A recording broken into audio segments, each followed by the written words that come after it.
Ohayo gozaimasu minasan. Good morning guys. Update ko kayo sa taniman ko dito sa ilog guys. Ito na sila. Nagsipagbunga ng mga munggo.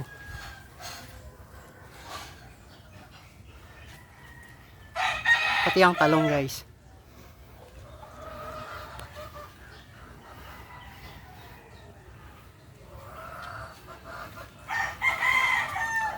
Ito, nasa 3 bunga niya guys. Maliliit pa. Ito yung mga munggo. Siling labuyo. Munggo. Alokbate. At meron pa ring bell pepper.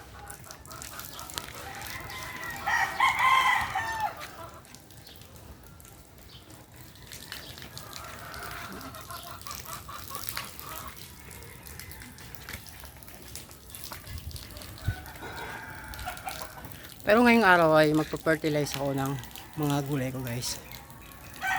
Sa pamamagitan pa rin ng balat ng saba na binabad ko ng mahigit na 1 linggo guys.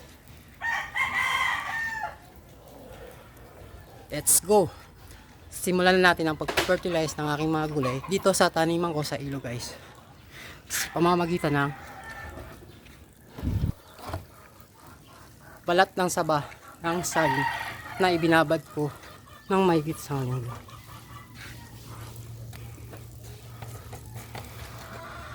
Ang mga natitirang mga gulay ko sa baba ay puro gabi guys. Yung dating talbos naging gabi na lahat guys. Simulan ko na mag-fertilize. Ngayon ko na yung alokbati guys. Sita.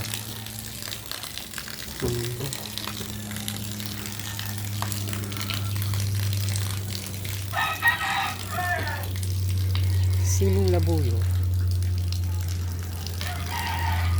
Munggo. Daming bunga guys ng munggo. Mga 2 linggo siguro. Gugulang na to at pwede nang i-harvest. Talong.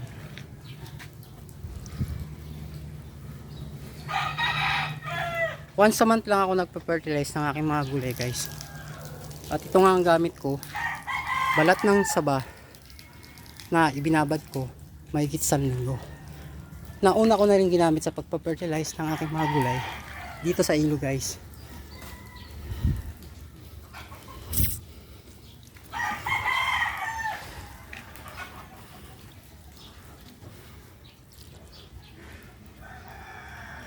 Siguradong mas lulusog ang mga gulay ko dahil sa ginamit ko na fertilize na balat ng saba ng saging.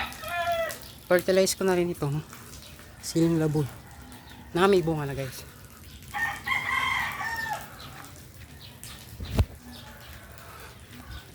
Pati itong gabi.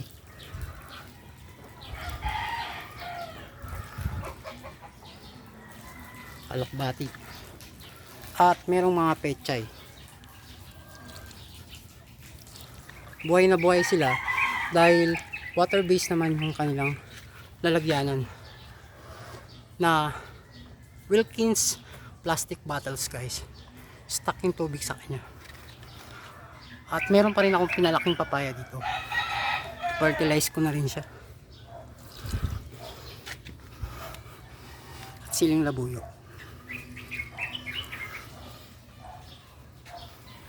Malusog yung gabi guys.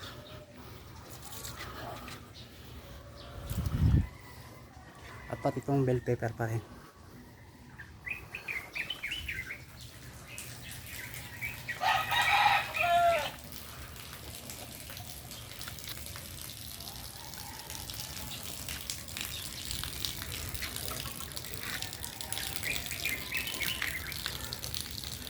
Sitaw.